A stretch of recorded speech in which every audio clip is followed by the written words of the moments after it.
பாருங்கள் அந்த கட்சியில் 106 பேருக்கு வெளி கட்சியில் இருந்து அவுட் சோர்ஸ் பூரா வெளி கட்சியில் இருக்கிறவங்களை பூரா வேட்பாளராகி இருக்கிறாங்க. சொந்த கட்சிக்காரன் பல பேருக்கு வாய்ப்பே கொடுக்கல.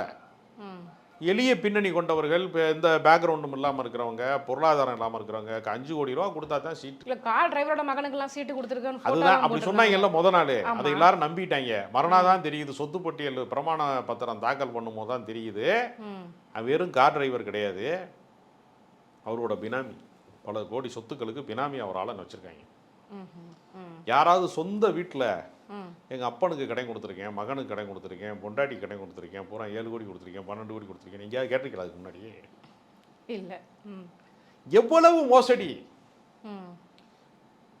ஒரு படத்துக்கு 200 கோடி வாங்குறேன் அப்படின்னு சீனை போட்டுட்டு மொத்த சொத்து எவ்வளோ இருக்குன்னு கேட்டால் 700 கோடிங்கிற. இப்போ அது உண்மையா இது உண்மையா? அப்போ உனக்கு மொத்தம் ஒரு 3.5 படத்துக்கான காசை தான் நீங்கள் சொத்தாக வச்சுருக்கியா? அப்போ மிச்ச காசையெல்லாம் தான தர்மம் பண்ணியிருக்கியா? நீ யாருக்குமே எதுவுமே கொடுக்காதவன், ரியல் எஸ்டேட் பண்ணுற.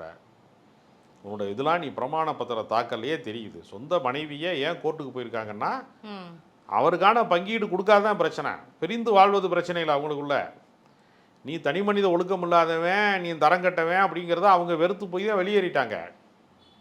நீ விவகாரத்து செய்கிற போது முறைப்படுத்தி அவங்களுக்கு கொடுக்க வேண்டியதை கொடுத்துருந்தா கோர்ட்டுக்கே போயிருக்க மாட்டாங்க. அவங்க பாட்டுக்கு அமைதியாக இருந்திருப்பாங்க. மன வருத்தங்கள் இருந்தாலும் அதை வெளியே காட்டிக்கொள்ளாமல் கௌரவமாக பிரிஞ்சிருக்கலாம். அப்போ நீ எல்லாமே தொட்டதெல்லாம் கோளர இருக்கு.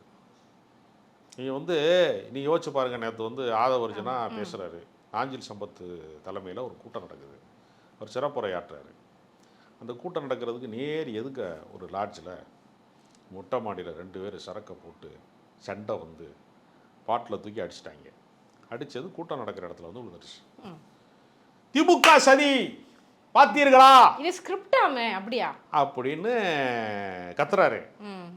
போலீஸ்காரன் போய் சுற்றி முற்றி எங்கேருந்து விழுந்துச்சுன்னு போய் தடன்னு போயினா தூக்குனா 2 பேருமே தாவே கேட்குறேன்.